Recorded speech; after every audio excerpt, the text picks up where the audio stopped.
Uz visiem laikiem paldies. Labrīt! Good morning! Colleagues, I hope you slept well this night. Thank you.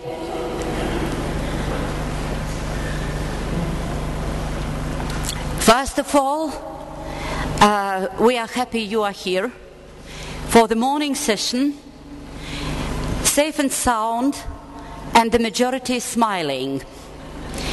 That's a good sign.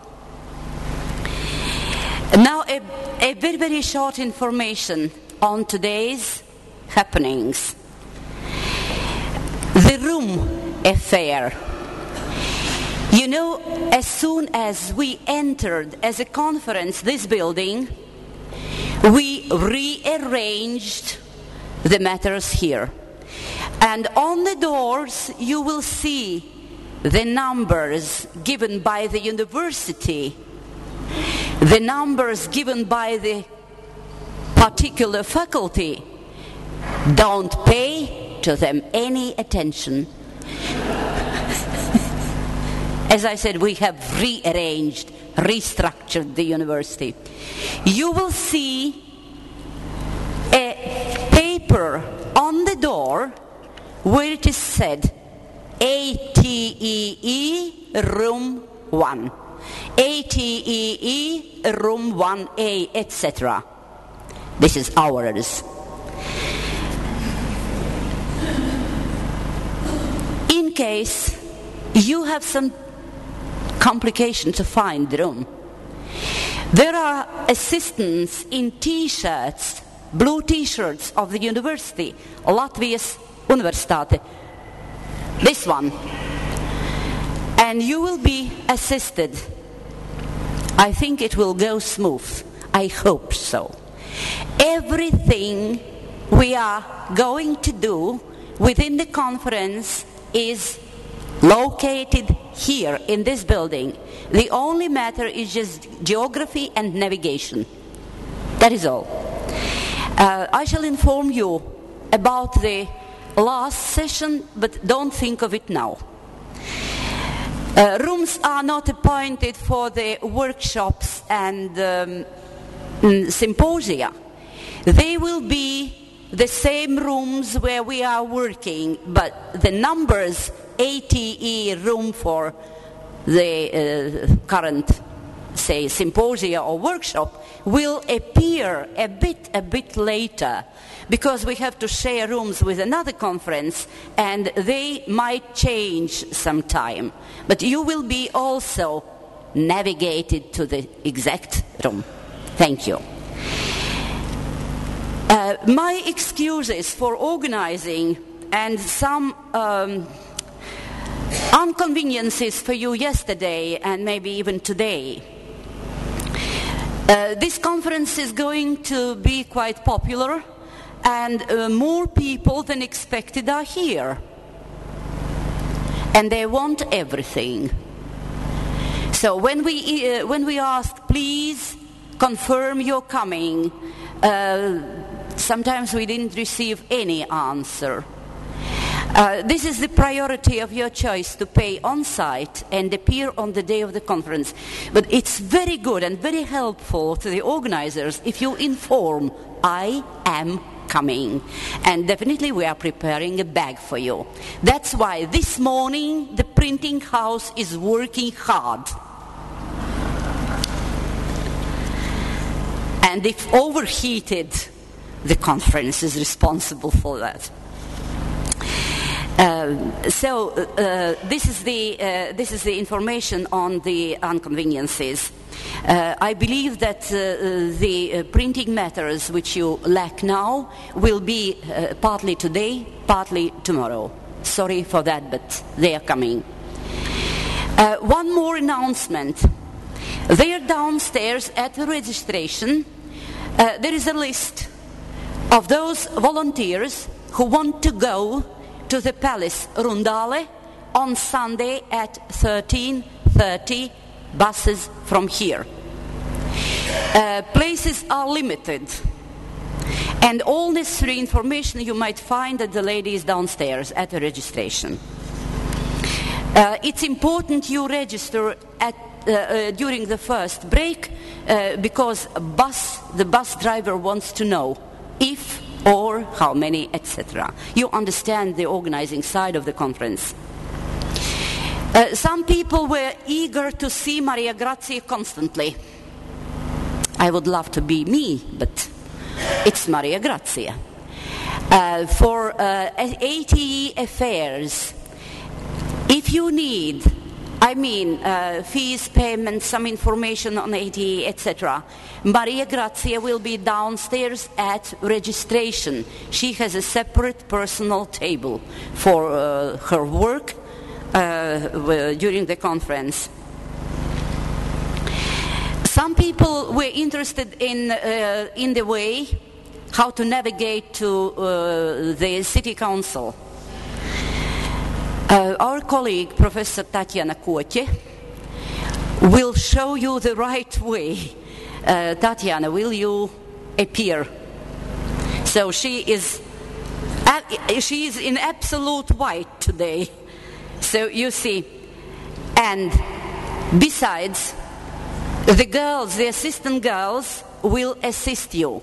It is some 3 minutes walking from here, very close in the old city, in the very center of the old city. If you move to the old city, along the old city, please don't cross the Daugava, the river. The city council is not located over the river. It's on this bank of the river, so be so kind. And the girls will show you the way. Stick to Tatiana first of all, and you will not be lost. The information for those who will go there from the hotels. Be so kind to be there at the door of the city hall at 17:25. Tatiana, am I right? 18. Tatiana, will you please announce?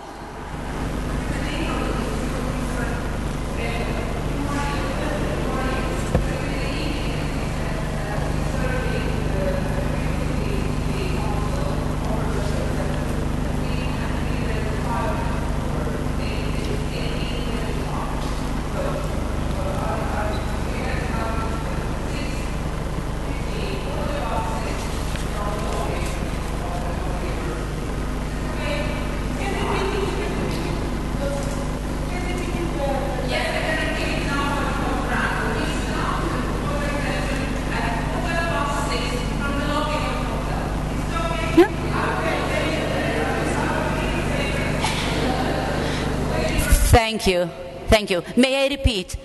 6:15, we start from here, from the main entrance for the city hall. Those who move on their own, please navigate so that you are at the city hall entrance sharp at 18:25, so that you are accepted. Otherwise, sorry. So now in case you have any more questions, please approach me. I am ready to answer. And if the questions will be so vast and wide, I shall appear once again here on this spot. Now let's start doing our regular things for today. So we repeated the clip on Latvia. The one we presented at Latvia at the Budapest conference, and I had several calls. Please, where to find this clip? I didn't see. I want to see. So you had the opportunity to see it. If someone needs more, we can do it more. I think it's enough for today. And you can find it for those who need more on the conference web page, on the conference page. This is produced for our students. When I went to Budapest last year, I addressed my students and they prepared it for you. This is a way how they wanted you to see Latvia. So please accept as it is. And now, keynote 1.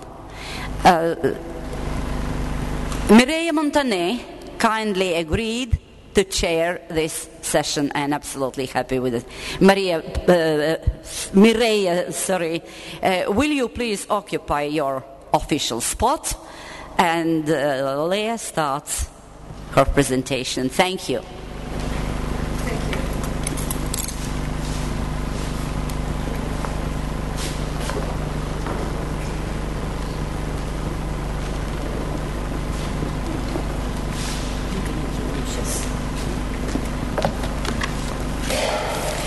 Good morning, all of you. It's my pleasure today to introduce our first keynote speaker, Professor Dr. Leah Kosminski. She's current president now, of the college in Israel. Let me remember. She is head of the School of Advanced Studies at K Academic College Education. She will answer the first question that in this nice publication, Irena, please, Irena, Zogla, Professor Zogla, please. Congratulations for this nice booklet, really. It's a nice book, very well edited and very useful. And in your introduction, you ask a first question, and you say, what is the dynamic of the professional identity through a stage of life cycle from the first year student through the experienced teacher? What are the essential qualitative changes at each stage that should underpin the best ways of support by educators, mentors, etc.? This is your first question in your introduction. And Professor Leah Kosminski, I think she will answer with your speech this first question. And also, in your abstract, you start saying, who am I, or what am I as a professional? And it will be a fantastic answer that you can offer us. But at this... No, she will do that fantastically. Because, Professor Leah Kosminski has started her professional career as a speech and language pathologist, following her studies at the University of Colorado in the United States, and she founded the communication unit at the Child Development Center at the Soroka Regional Hospital in Beer-Sheva, and developed it for over 10 years. She comes from the practice way, she's a theoretical reflection, but she comes from the practice way. And for that she's so rich in experience. At the same time, Professor Kosminski started working within the framework of teacher education. She assumed various leading positions, from lecturer and pedagogical advisor to the head of the special education department and the head of the School of Advanced Studies at K Academic College of Education. And now, she is the president of this K Academic College in Education, and for that, she can make real political changes in this field, and I think it will be fantastic. Because all this background, she has a global vision of the problems, not only focused locally, but also she says this global dimension, and it will be very rich to know your vision. Also, the motto of Leah is a fantastic motto: choice and voice. What it means? Children, students, teachers, researchers, give your own voice, be yourselves. You can choose your way, and you can do with a high voice. And you have the floor to explain to us what to do, this choice and voice. Thank you. Thank you so much for the kind words. Good morning, everyone. I'm very glad to be here and honored to be invited to give a keynote speech. Let me just, here it is. The title of my speech has to do with professional identity and with changing reality. And I'd like to look at it through the lenses of teachers and teacher educators.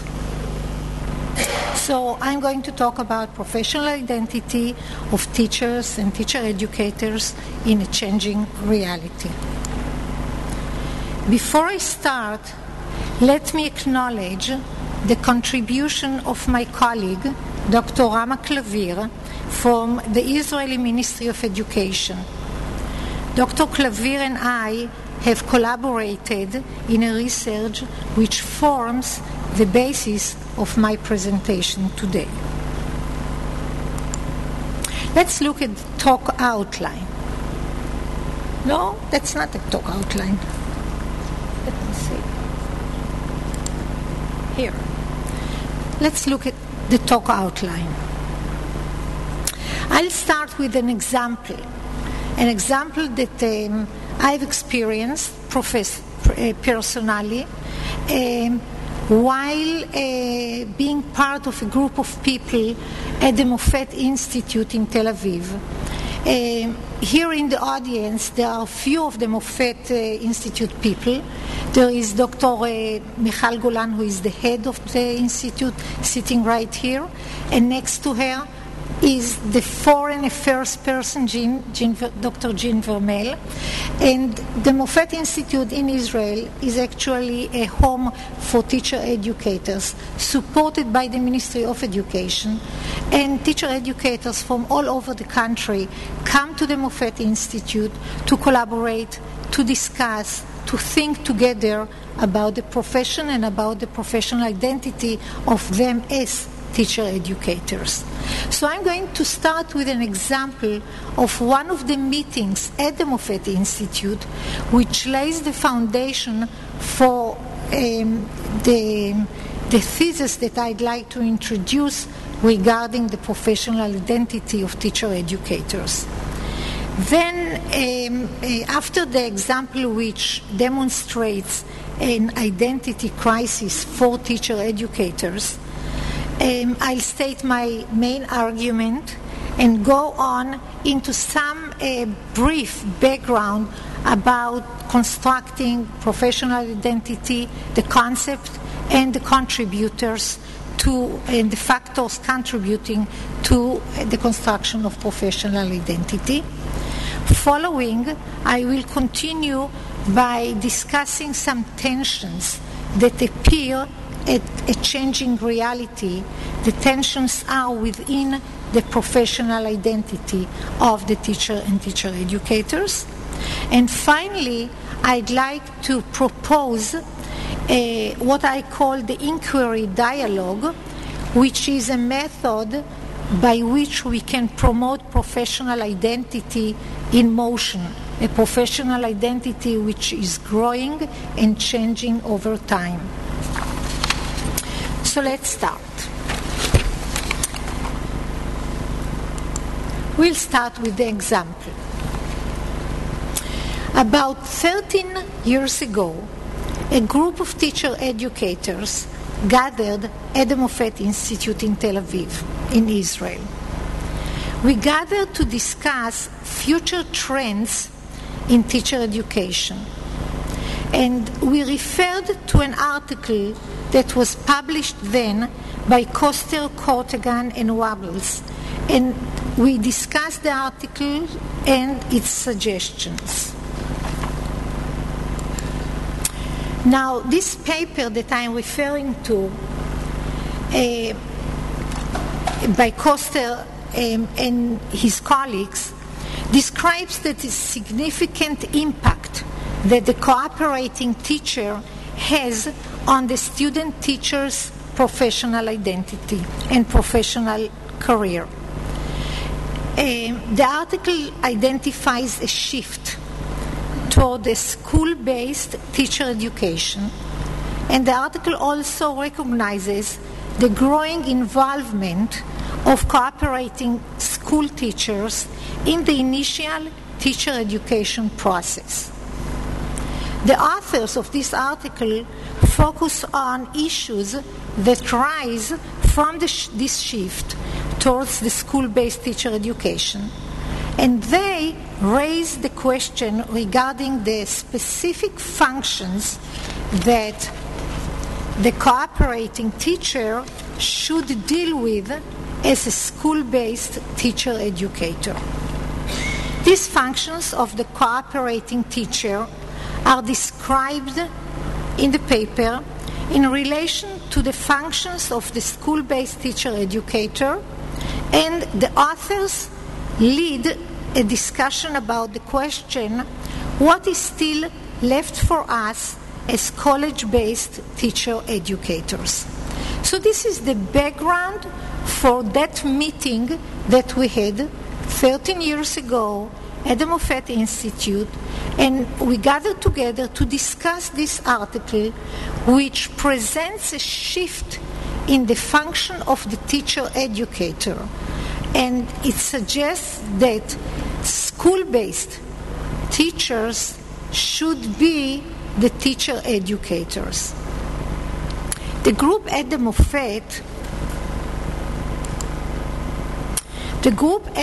Moffett Institute consisted of college-based teacher educators who considered mentoring as part of their core professional identity.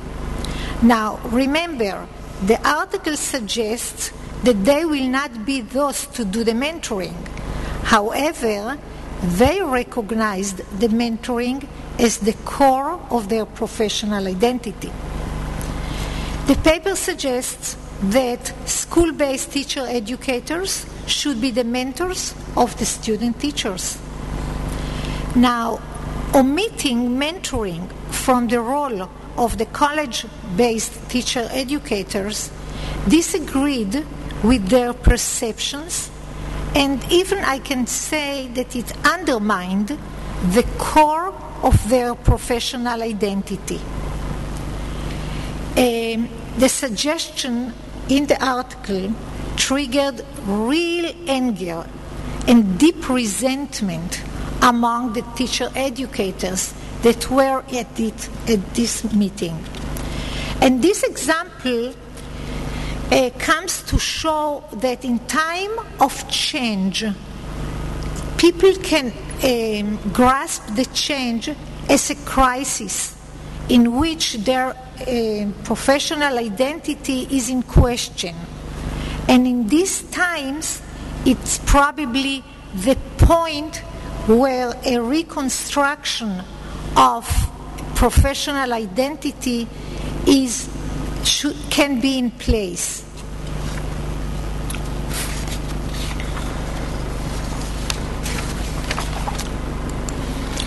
Constructing an identity can be described by some characteristics.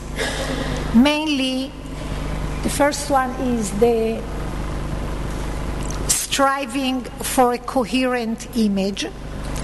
The second one has to do with the interactive construction process. And the third one talks about the impact of the constructed identity. What I'd like to do now is to take each one of these characteristics and describe it a bit. Now let's look at each one of the characteristics. The first one has to do with constructing an identity which is coherent. Now, constructing an identity is a process by which the person integrates among his or her values, status, roles, competencies, and experiences to create a coherent image of self. This is an interactive process. Teachers, including teacher educators, of course, construct their professional identity via interactions. The interactions are with self and with others, including students and colleagues. The constructed identity has an impact. It impacts their job satisfaction, and it determines their attitudes toward educational change and reforms.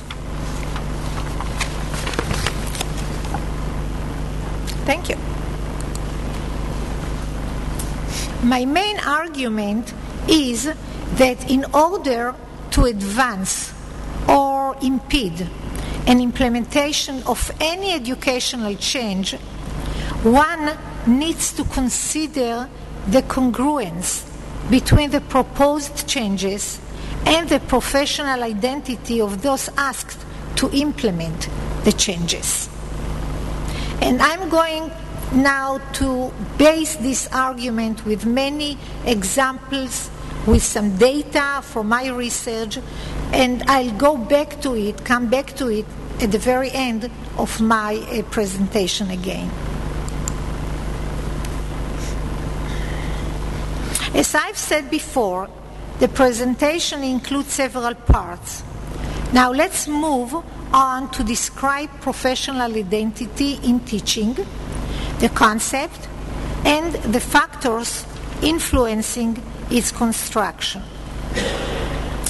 According to Mead from 1934 or Erickson from 1968, self-identity is a developing concept which changes over time and is nurtured by the interactions one experiences through life. Although the self may be recognized by the outsider as a subjective and hypothetical construct, the person himself experiences the self as real. Self-identity is continuously reconstructed through social interactions and intra- and interpersonal negotiations, as the self interprets who he is and how others identify him in any given context. Self-identity is closely related to self-esteem. So the person can feel challenged or threatened when confronted by changes that may influence his perceived self-identity. Part of the self-identity is the professional identity. Professional identity refers to the question, who am I as a professional person? Or what am I as a professional person? In the past 15 years, various studies have tackled issues regarding professional identity of teachers, including its characteristics, components, and development. At the bottom of this slide, you may find some references to these studies.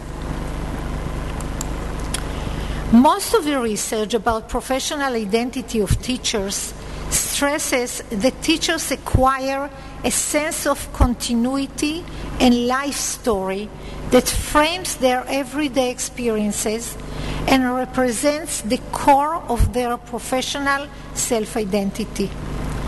The answer to the question, who am I or what am I as a teacher? However, the professional identity is not a static entity. It represents a dynamic, non-linear, and non-stable process through which the teacher confirms her identity and negotiates its ongoing reconstruction. So it is continuously reconstructed. This reconstruction process is nurtured through social interactions and intra- and interpersonal negotiations. Although it is subjective construct, teachers experience it as real, and the research evidence suggests that professional identity is closely related to self-esteem, and that a teacher can feel challenged or threatened when confronted with changes that may influence her perceived self-identity. Now, if we go back to the example that I've started with, the teacher educators, one confronted at that meeting with the idea of changing their role regarding the teacher educators, some of them saw it or perceived it as a threat to their self-identity because it changed their role as teacher educators.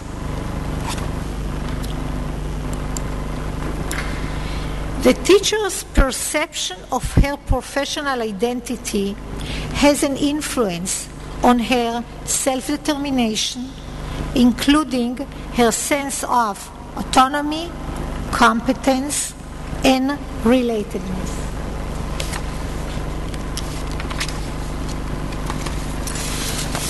Let me describe a few points regarding each one of these components.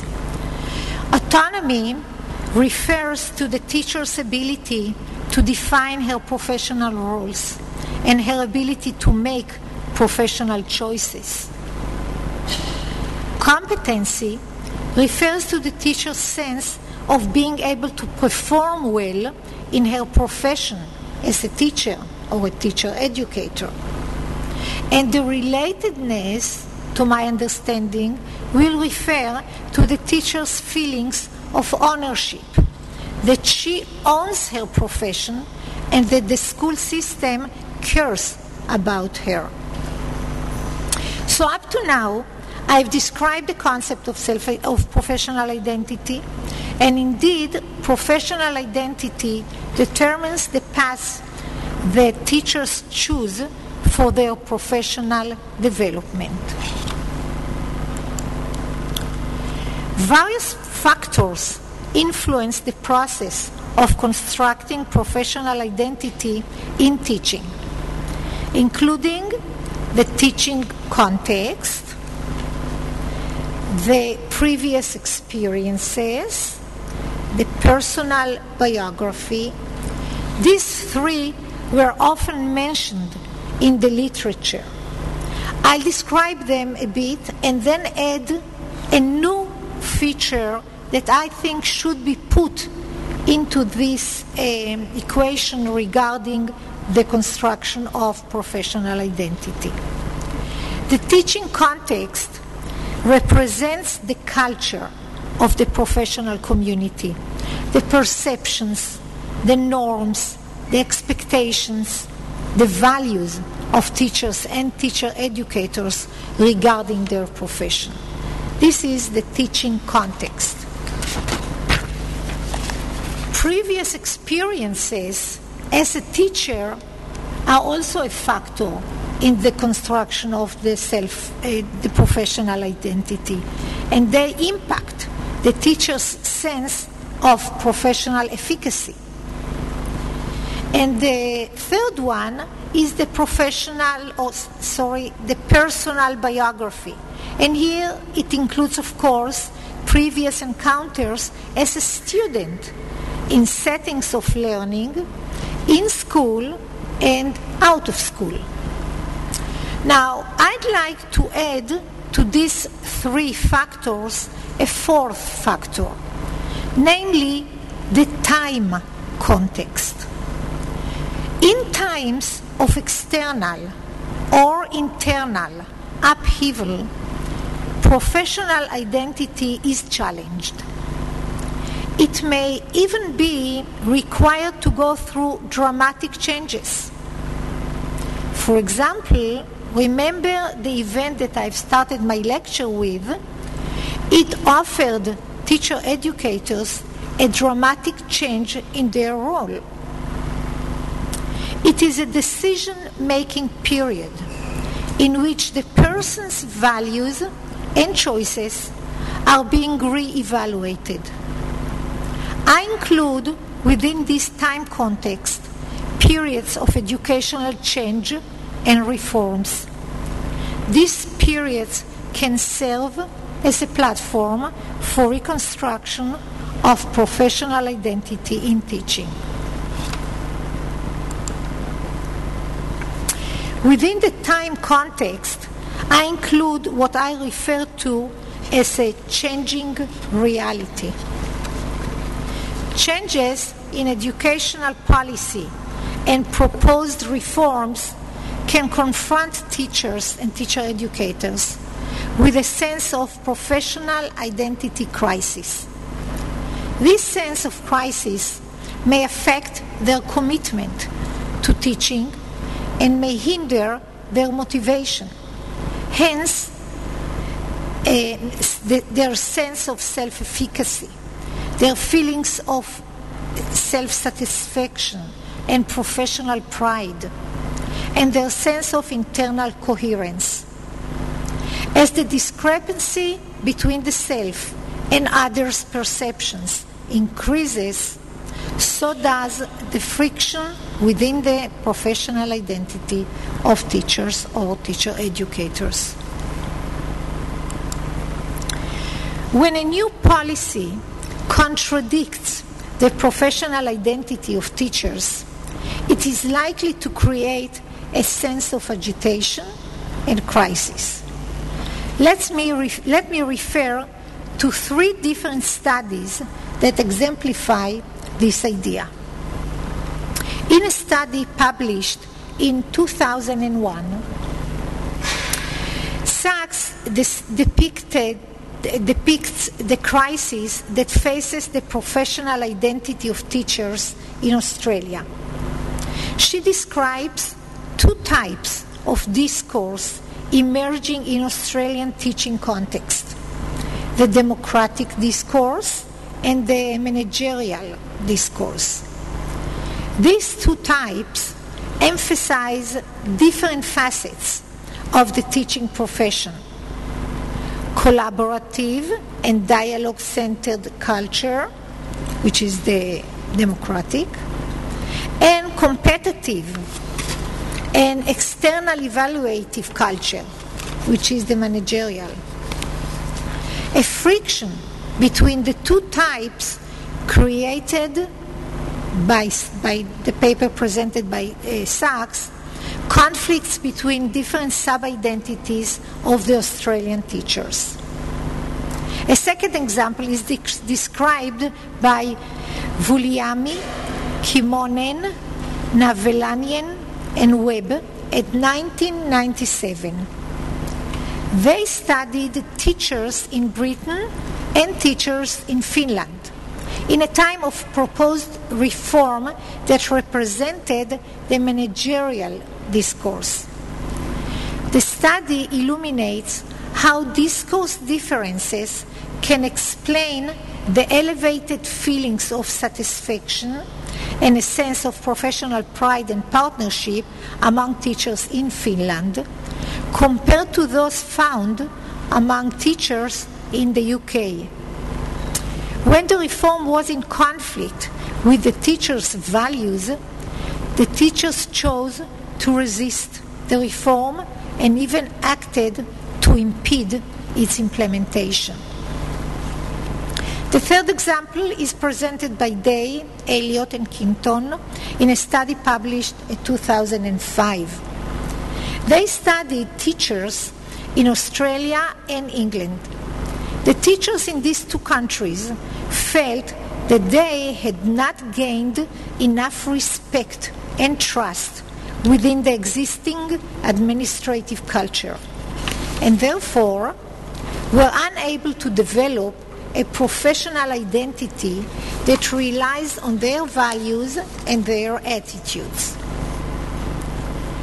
All these 3 studies suggest that when a new policy contradicts the professional identity of teachers or teacher educators, it is likely to create a sense of agitation and crisis. We can use James Marcia's theory of identity achievement as a framework for understanding such processes of teachers' identity construction in times of crisis. Now, Marcia, we all know, has a theory regarding adolescence, but I think that we can learn from it a lot about time of crisis in the self-identity or professional identity of teachers. Marcia's main assertion is that one's sense of identity is determined largely by the choices and commitments that the person makes regarding certain personal and social traits. Marcia argues that the two polars are crisis and commitment. These are the two distinct parts that form an adolescent's identity. Crisis refers to decision-making period, a time of upheaval when one's values and choices are being reevaluated. And the other side, the commitment, it refers to the end outcome of a crisis and refers to a commitment made to a certain role or value in different life domains.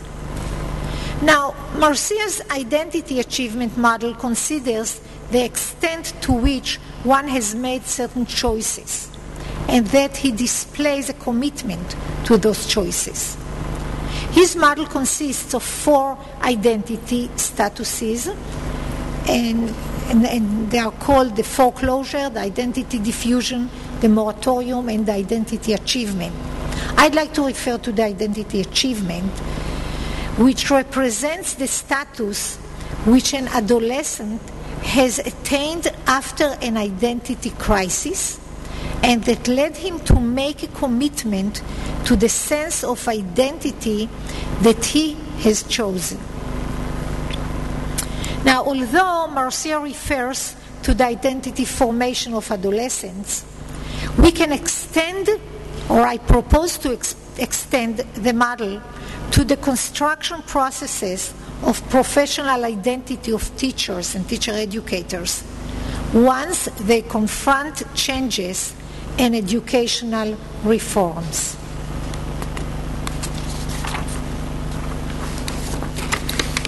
Studies suggest that professional identity is influenced by changes, and it is also determines the willingness to adapt to and cope with changes.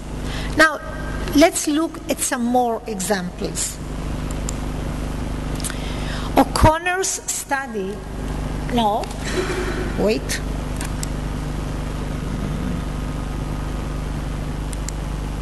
that's one. O'Connor's study was carried out in an era of implementing teaching standards in Australia.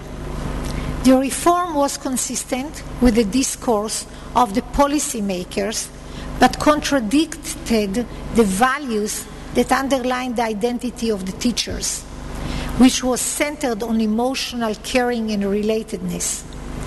This reform faced negative reactions from the teachers. Another example is a study carried out by O'Sullivan's.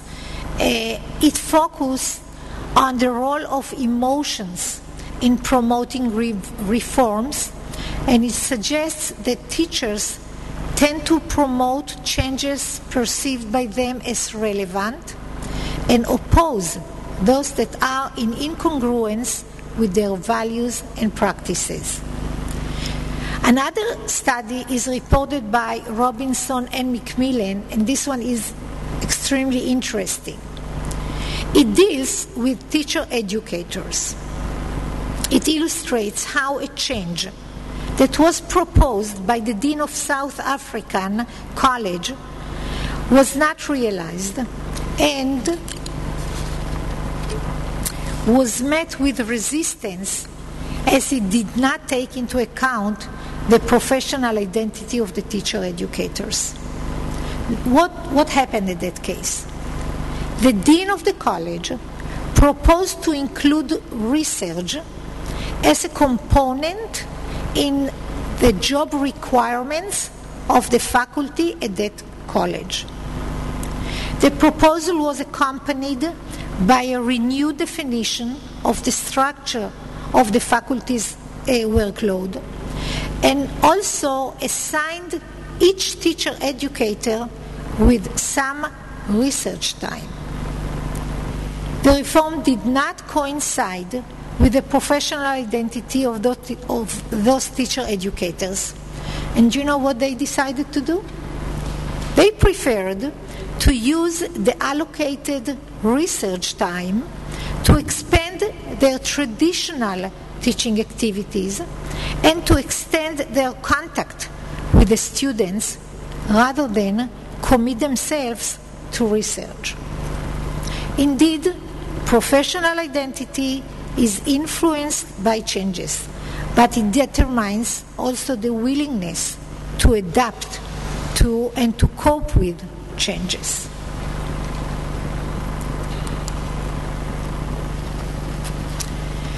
During the years of 2005 till 2009, a research network operated within the Mofet Institute in Israel. The network included 20 researchers from various colleges and universities across Israel. And Dr. Lea Shagrir, who initiated this research network, is here with us. The research network was divided into 5 teams. Its aim was to broaden the evidence base of quality teacher education in Israel and to make an impact on the policymakers' decision. At that time, I was the head of the research authority at the Mofet Institute and was closely involved with this research. The research dealt with the factors and processes that shape and need to shape teacher education in Israel. And it studied various current and historical aspects of the curriculum, beliefs, and values in the teacher education, in the Israeli teacher education system. This research network operated following a proposed educational reform, a vast educational reform in Israel. And its team studied issues connected to the professional identity of teachers and teacher educators in times of change. My following insights are based on 5 studies within this research network. The first one was carried on by Drora Kfir and her team, and it was titled Teacher Education and Professional Development, Lifelong Learning. The second one was carried out by Miri Levin-Rosalis and her team, and was titled Evaluation as a Means in the Hands of Teachers or in the Hands of the System. The third one was carried out by Irit Cooperberg and her team and was titled Colleges of Education Facing a Reform, 3 case studies. The fourth one was carried out by Doron Niederland and his team and titled Who is the Ideal Teacher According to the State Committees or Documents. And the fifth one was carried out by myself and Rama Klavir and was titled Teachers' Professional Identity During Times of Reforms and Changes. Now, the following insights from this point on are based on these 5 studies. Changes in the educational reality invite teachers to re-examine their professional identity and their answers to questions such as who am I and what are my roles as a teacher. This examination may introduce tensions between the components of their professional identity, tensions that present gaps between opposing values or between values and practices. I argue that tensions among components of professional identity arise when a discrepancy exists between opposing values or between values and practices.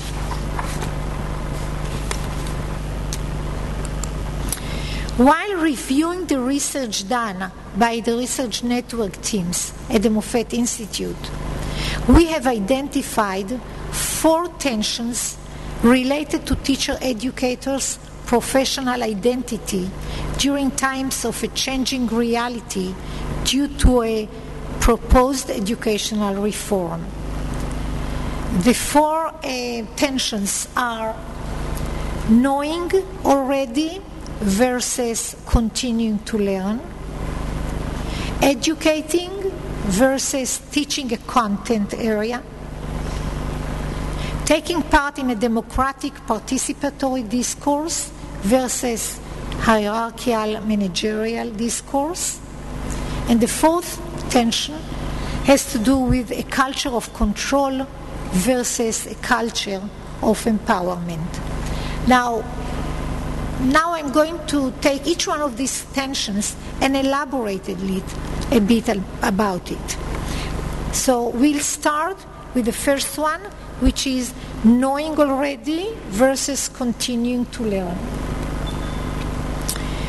This tension represents the tension between the beliefs that prospective teachers should be equipped with, the coherent knowledge and skills that enable them to cope with school challenges, versus the belief that the teacher education program should emphasize learning to function in uncertain realities or in uncertain situations, and that this should be the core of the curriculum and reflect what is taught within the teacher education program.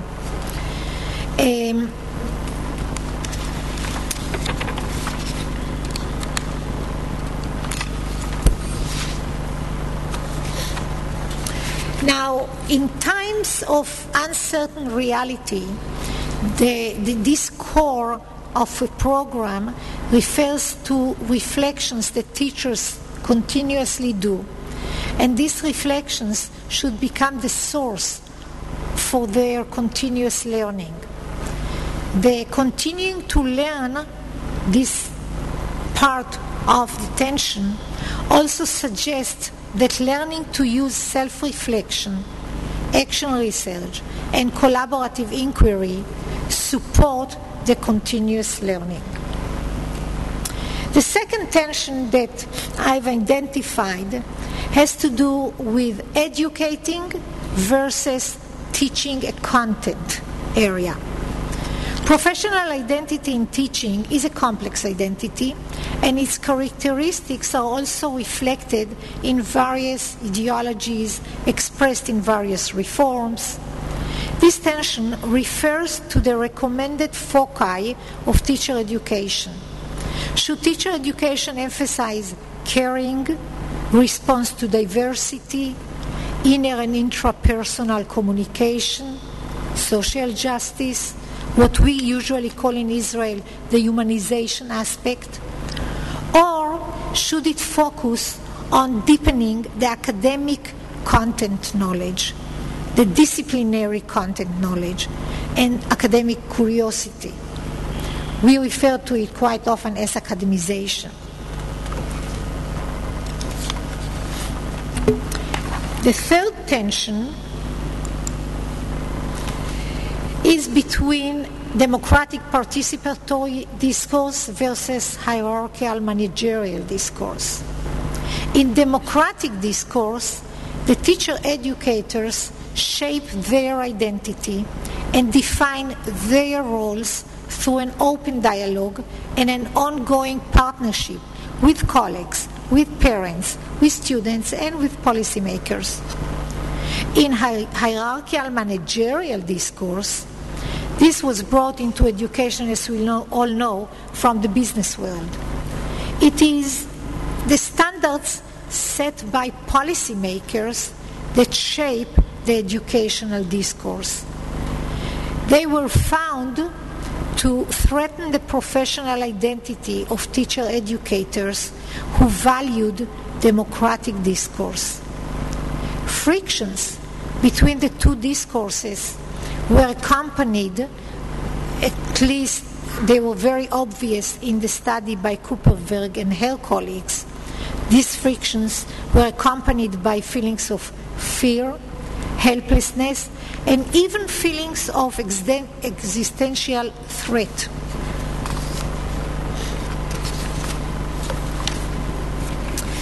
The fourth tension has to do with culture of control versus culture of empowerment. The new reform that was suggested in Israel emphasized the evaluative function of the teacher's role. And it also suggested that teacher educators should include within their curriculum many parts regarding the evaluative function of the teacher's role. Now, the reform was perceived by teachers and teacher educators as emphasizing control and opposing their empowerment. This emphasis was perceived by teacher educators as manifesting control and opposing their perception of humanization in the process of teacher education.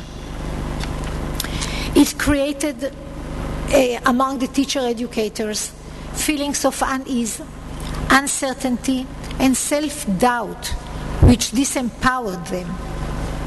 And that was and therefore the teacher educators' reaction to the reform was obvious. They resisted the reform. They were less inclined to include standard-based teaching in their curriculum, and they did not make any effort to allocate time in their courses to discuss standard-based teaching.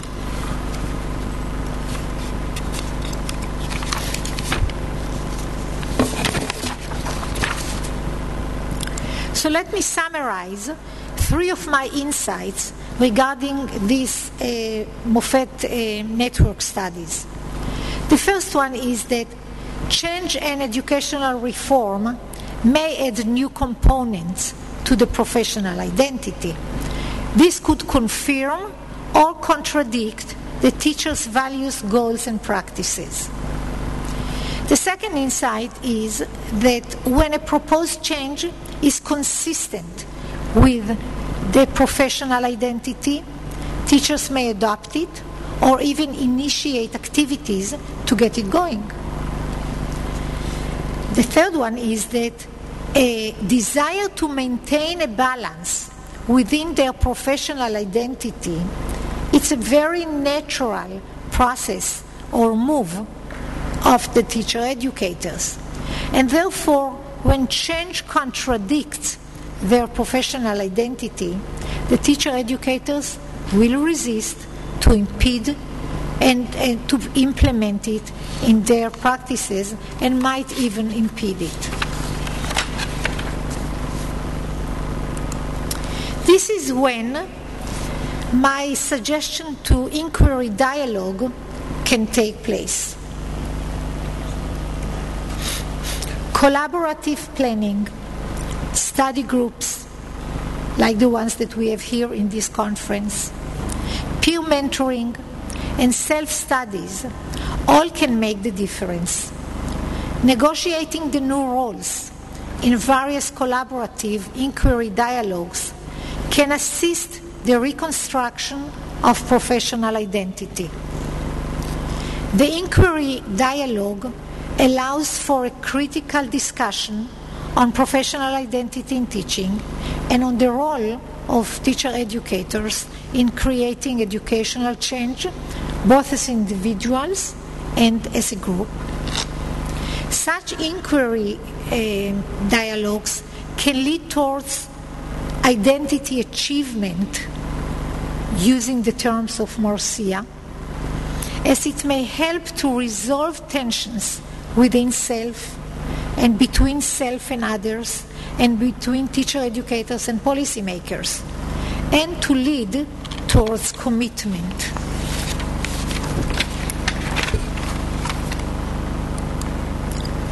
The inquiry dialogue leads to re-examination of professional identity and can result in one of several different options. So let's examine each one of these options. The first option is when there are no contradictions between the proposed reform and the teacher-educator's values. In this case, the teacher-educator will be willing to adopt the changes. The second option is when there are contradictions, but they are on the periphery of the professional identity. In these cases, minor changes in the identity or in the reform can allow the reconstruction of the teacher-educator's professional identity and hence let her accept the reform and promote it. But the third option is when major contradictions are identified and the teacher-educator cannot accept the reform. Then she can engage in collaborative moves and dialogues with peers and policymakers to either reconstruct her professional identity or to change the proposed reform.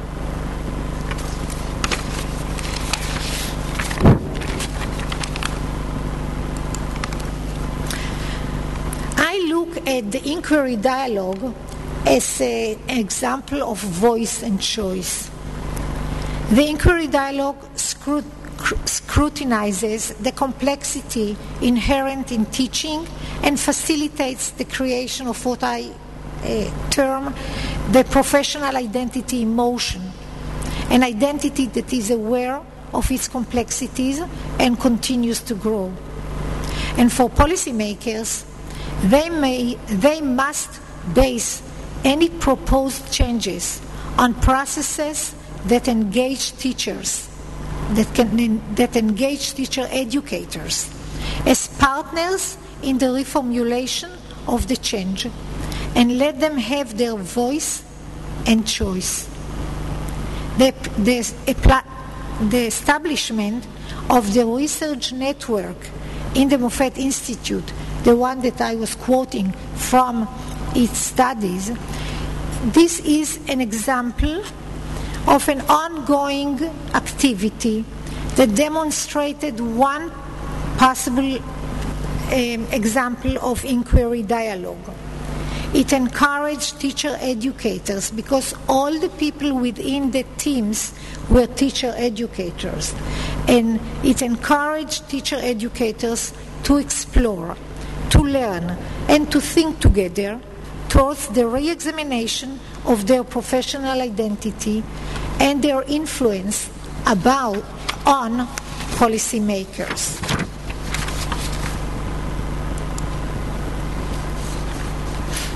I'd like to end with a current example that exists right now in Israel within the teacher education system, and that may serve also for a basis of a discussion among us. Traditionally in Israel, research is part of the identity of the university faculty, whereas college-based teacher educators' identity focuses on excellence in teaching. Klavir and Kuzminski at 2010 and Kainan at 2011, we asked teacher educators from various academic ranks to define their professional roles. And both surveys report that the college-based teacher educators in Israel identify teaching as the core of their professional role.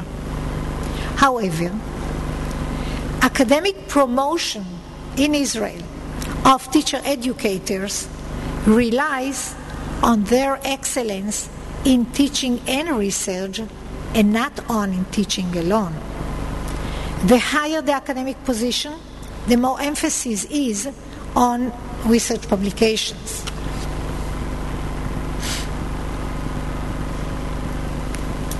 You see?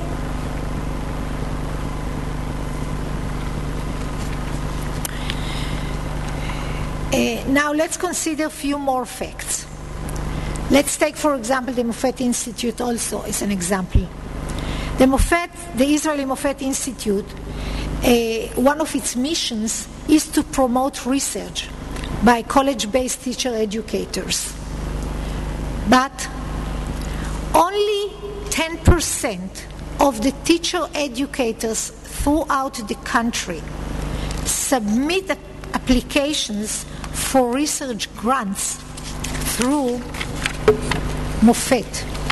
Although it's available for them, only 10% of them submit applications for grants, and this percentage has not changed over the past 10 years.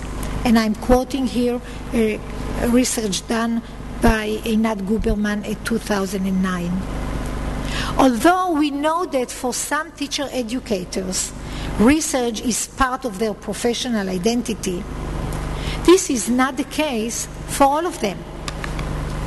For those that do not include research as part of their identity, external pressures to consider research add frustration, alienation, and even bring about thoughts to desert the teacher education profession. And indeed, this represents for them a crisis. I'd like to suggest two issues for discussion, because speaking with Irena, she told me that the presentation should include also a part which is the discussion part.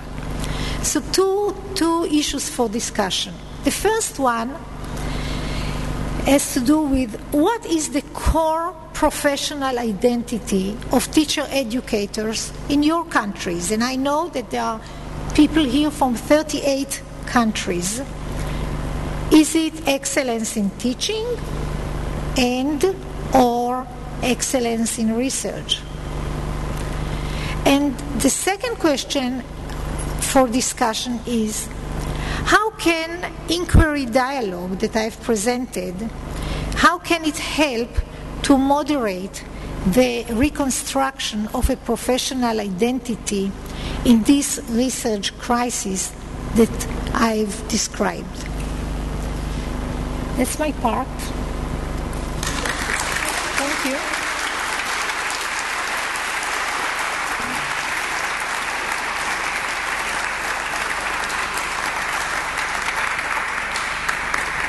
I'm here, of course, to take part in the discussion, but I'd like you to lead the discussion, please.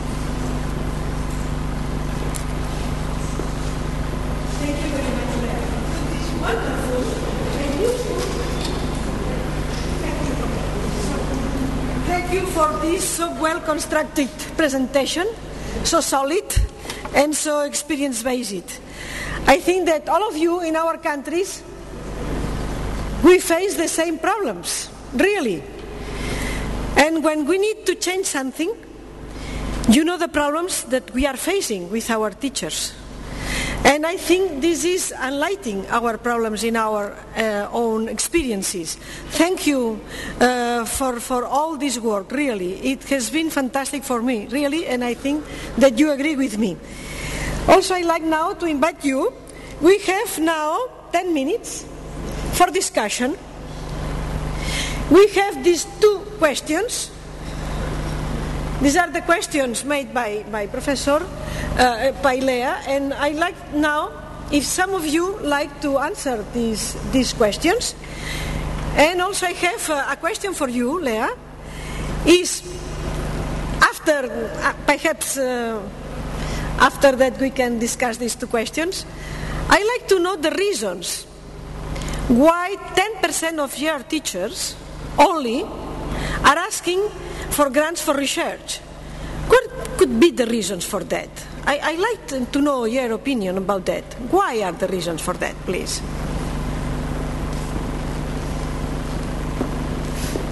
Of course, it's a complicated question, and there are no simple answers. However, there are few assumptions why there are so few, and it's the same percentage over, at least we have tested it for 10 years, so it's the same percentage over 10 years. Now, one of them is, of course, when I ask teacher educators why they do not present applications for grants, and I have to admit, Moffett Institute is very willingly want people to present their applications and provide them with research money and research time. So it's not a problem in this sense.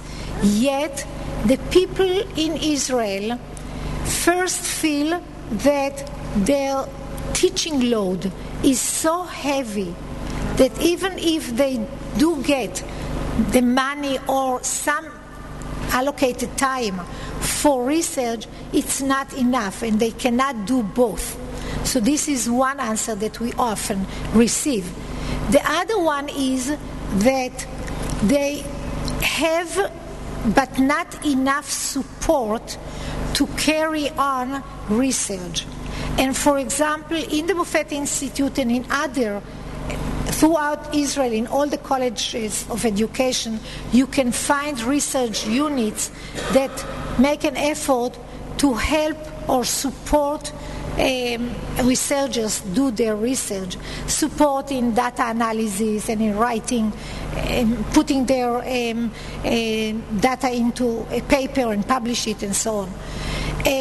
But the main thing is that, I believe, is that teacher educators in Israel find excellence in teaching as the core of their professional identity.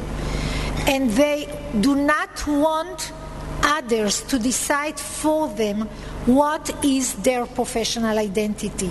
They'd like to be recognized for their excellence in teaching. And therefore, for example, in one of the articles in a book that we are going to publish maybe within a month or two within the Moffett Institute, my colleague Rama Klavir and I are publishing this book that has many different articles. One of them is by myself and by Rama Klavir, in which we suggest that besides the promotion track of research, we should have within our system a promotion track which is as respected, and that the excellence in teaching is the core of this promotion track, because many teacher educators take a lot of time to improve their curriculum and their pedagogy and be very active in promoting new pedagogies, for example, and using self-studies or using action research or doing something else that systematically follows those initiatives. But they are not recognized enough as being hardcore research. And I think that once we will take teaching as excellence in teaching as the core of the professional development of teacher educators, we will let them voice themselves in what's so important for them, which is teaching. Thank you very much for this response, and I'd like to ask you to answer the first question: what is the core professional identity of teacher educators in your countries? Excellence in teaching, excellence in research, because really it's not only in the schools that there's this tension, but also in our universities and institutions we have this tension. What will be priority? To be nice teacher as teacher educator, or to be nice as a researcher, no? And what is this tension? What is the solution in your countries for this tension? Please, Ania? I have another question for Yeah. Please come here, Anya. Anya, come here because. No, please come here. Come here. Come here. Sorry, Leah. It was just my question to you was because I was very triggered by your addition by time. I'm doing a research which is quite common, and I call it context, but it doesn't matter because it is the time in which we live. And I wondered, because you said there is this tension between research and teaching, and which is very present in our country at the moment as well. But research, there are a lot of Dutch people here, research for teacher educators is relatively new. And couldn't it be that the time is one of the main aspects in this development? As it is relatively new, only the few people who are in the front of the development will take on research, while the people who have to follow are still waiting, what's in it for me? But they will develop this research attitude over time. And would it be a good idea to have more Moffats institutes so that people could develop this research skills over time? And maybe it's not attention for now, but attention that will go on for a longer time. So maybe you could provide an answer. I have presented the research done by Einat Guberman, and she served over 10 years, which is quite a period of time. And she took these 10 years and wanted to see how many applications are and who is granted. And we still find, I did not give those the data, but for example in this research we found that not only that the percentage did not change over the past 10 years, which is a time period, but also there are very few teacher educator colleges that present they submit their applications, and it's not as widespread as, for example, we'd like, although during the 6 years that I was the head of the research authority at the Moffat Institute, we did very many activities all around to make sure that even if you do not feel strong enough as a researcher, that you'll have all the possible support available for you to do the research. Yet there is no change in those percentages, and I really think that it has to do with the perceptions and values of the teacher educators. And I speak with many of them because of my position now. I can meet very many heads of teacher educator colleges, but as well teacher educators. And while speaking with them about their role and what they grasp as the core of their role as teacher educators, they always, for example, I had a long discussion with a person from my college. She's a professor, meaning that in Israel to be promoted to be a professor, you really need many research articles published. And I asked her, very naively, how do you see your role as a teacher educator here at our college? What's the basic of your work? Do you know what she said? She said, teaching. And I said, well, but you're doing so much research. Why don't you mention research as the core of your professional identity? And she said, I'm a teacher educator, and my excellence in teaching is the most important thing for me. I do also research, but I am excellent at teaching. So I think that this is the core of our profession, and I think that we need to develop avenues that this excellence in teaching will be our pride. and how we can research it, we can follow it in different ways and have a large database for it. But we should not neglect it, because this is our core professional identity. We are excellent at teaching. Thank you. The second question, please. Come here, please. You can present yourself, please, and ask the question. Okay. Thank you. Do I need to use this? Please, please. Okay. My question is really that my sense is that the tension isn't between teaching and research, it's between teaching and a particular notion of research. In other words, I think that what we would want is teachers as researchers. And excellent teaching has to involve and be underpinned by research. But it is the particular nature of research, particularly we know in England it has often been an issue, where it's individualised, it's elitist, it has no connection to practice. But if we were talking about research that is illuminating practice, illuminating policy, is involved in the kind of work that teachers do all the time, then I don't see a tension. So my sense is that the tension is between those who define and have the power to define what research counts, right, and a particular kind of teaching. Because for me, excellence in teaching cannot happen without one being a researcher. And we don't want new teachers going out thinking that researchers are one kind of people and teachers are another.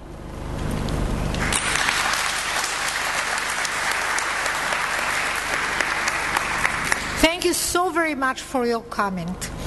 Indeed, teaching is research-based. And in my country and in my college, we look at either action research, self-studies, collaborative self-studies, some kind of a research that has to do with your practice as part of your teaching. However, even in this, I'd like to give you an example, and I think that here probably we are within a process. Right now, I'm initiating with a group of teacher educators in my college a move which changes the pedagogy of the teacher education in our college towards a pedagogy which is project-based learning, and it's actually based on self-study and learning and self-learning while learning a new topic, and it's towards a project that is presented. Now, I've asked the teachers, the teacher educators in our college, who of them would like to be involved in this initiative, and 26 of them suggested that they'd like to transform their courses into a project-based learning.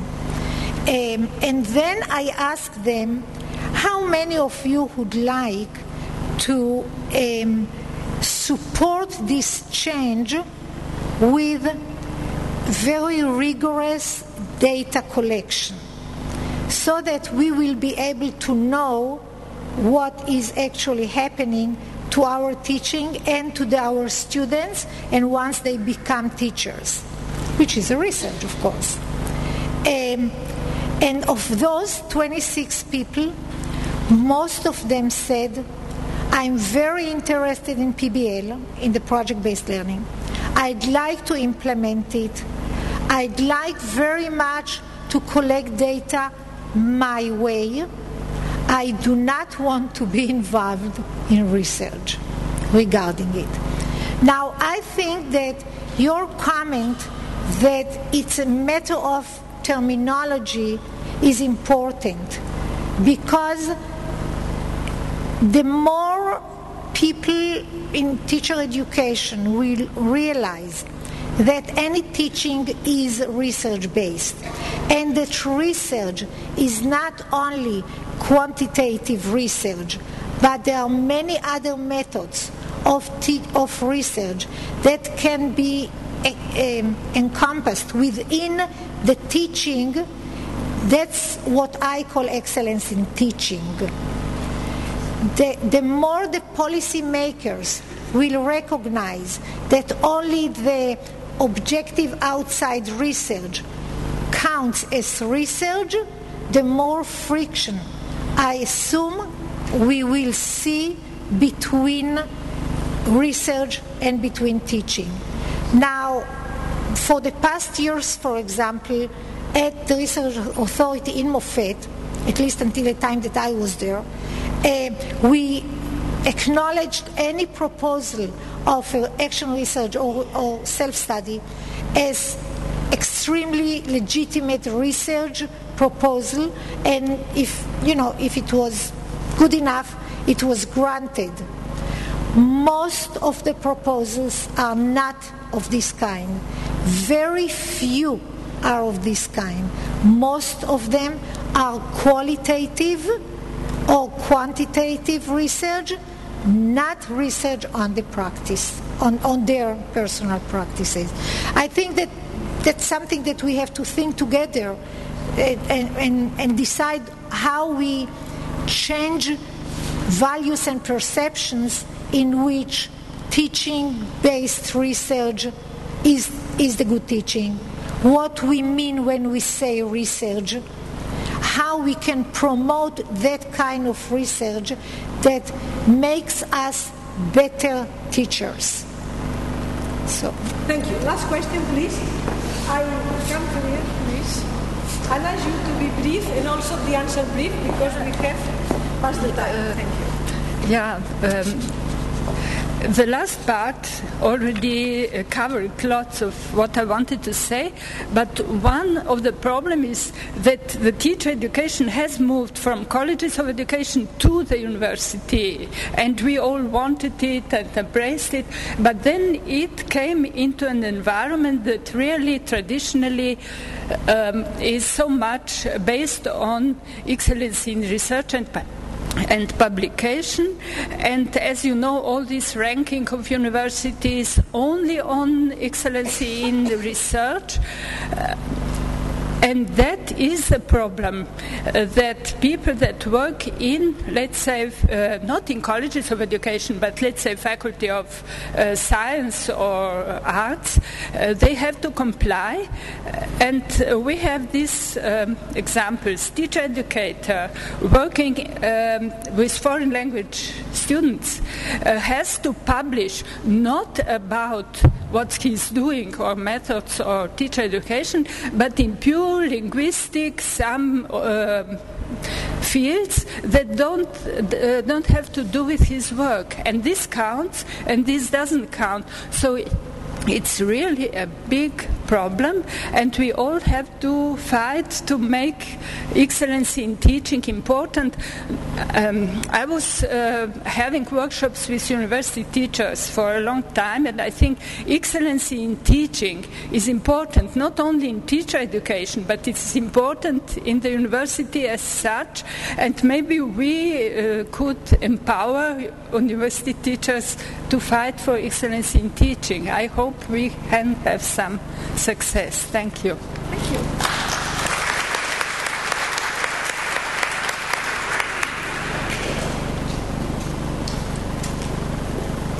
You like to make some comments, final comments, Leah, or not?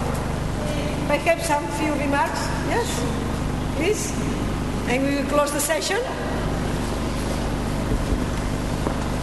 And I thought that I can go back to my seat.